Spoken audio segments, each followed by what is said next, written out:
Like ಮಾಡಿ, share ಮಾಡಿ, subscribe ಮಾಡ್ಕೊಳ್ಳಿ. Hi friends, good morning. ನಾನಿವತ್ತು ಲೆಮನ್ ರೈಸ್ ಚಿತ್ರಾನ್ನ ಮಾಡಬೇಕು ಅಂದ್ಕೊಂಡಿದ್ದೀನಿ.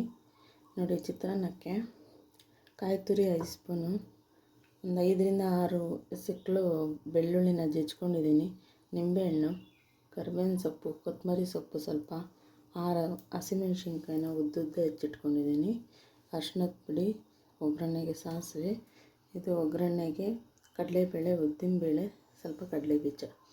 ಈಗ ಹೇಗೆ ಮಾಡೋದು ಅಂತ ತೋರಿಸ್ತೇನೆ ಬನ್ನಿ. ಸ್ಟವ್ ಆನ್ ಮಾಡ್ಕೊಂಡು ಬಾಣಲೆ ಇಟ್ಕೊಂಡಿದ್ದೀನಿ. ಒಂದು 8ರಿಂದ 9 ಸ್ಪೂನು ಎಣ್ಣೆ, ಯಾಕಂದರೆ ಅದೆಲ್ಲ ಫ್ರೈ ಆಗಬೇಕಲ್ವ ಎಣ್ಣೆನಲ್ಲೇ, ಸ್ವಲ್ಪ ಎಣ್ಣೆ ಜಾಸ್ತಿ ಹಾಕ್ಕೊಳ್ಬೇಕು. ಈಗ ಸಾಸಿವೆ ಹಾಕ್ಕೊಳ್ಳೋಣ. ಸಾಸಿವೆ ಹಾಕ್ಕೊಂಡೆ. ಈಗ ಉದ್ದಿನಬೇಳೆ ಮತ್ತು ಕಡಲೆಬೇಳೆ, ಕಡಲೆಬೀಜ ಎಲ್ಲವೂ ಹಾಕ್ಕೊಳ್ಳೋಣ. ಅದನ್ನು ಫ್ರೈ ಮಾಡ್ಕೊಳ್ಳೋಣ. ಈಗ ಅದು ಫ್ರೈ ಆಗಿದೆ. ಈಗ ಬೆಳ್ಳುಳ್ಳಿ ಹಾಕ್ಕೊಳ್ಳೋಣ. ಬೆಳ್ಳುಳ್ಳಿ, ಹಸಿಮೆಣಸಿನ್ಕಾಯಿ ಹಾಕ್ಕೊಳ್ಳೋಣ. ಒಣಮೆಣಸಿನ್ಕಾಯಿ ಹಾಕ್ಕೊಳ್ಳೋಣ.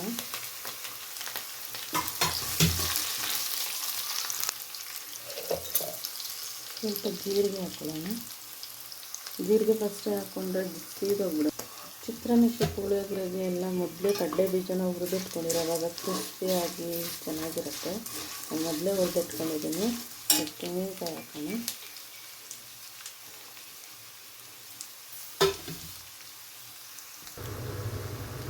ಈಗ ಅರಿಶಿನ ಹಾಕ್ಕೊಳ್ಳೋಣ. ಅದೆಲ್ಲ ಫ್ರೈ ಆಗಿದೆ.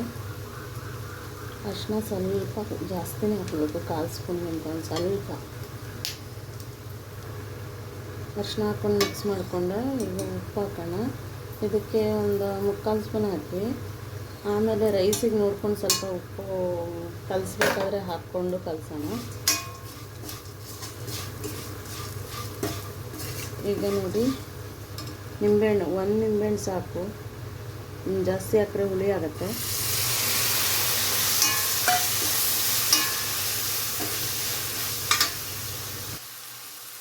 ಈಗ ನಿಂಬೆಹಣ್ಣು ಹಾಕ್ಕೊಂಡಿದ್ದೀನಿ. ಸ್ಟವ್ ಆಫ್ ಮಾಡ್ಕೊಳ್ಳೋಣ.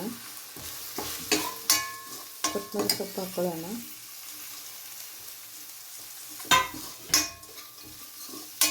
ಆಯ್ತು, ರೆಡಿ ಆಯಿತು. ಈಗ ಇದು ಸ್ವಲ್ಪ ತಣ್ಣಗಾದ್ಮೇಲೆ ರೈಸ್ ಮಿಕ್ಸ್ ಮಾಡೋಣ.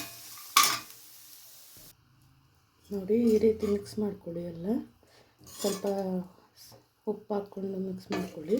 ಸಾಕಾಗೋದಿಲ್ಲ. ನೋಡಿ, ಲೆಮನ್ ರೈಸ್ ರೆಡಿ ಆಯಿತು. ನೀವು ಮಾಡಿಕೊಂಡು ಟೇಸ್ಟ್ ಮಾಡಿ.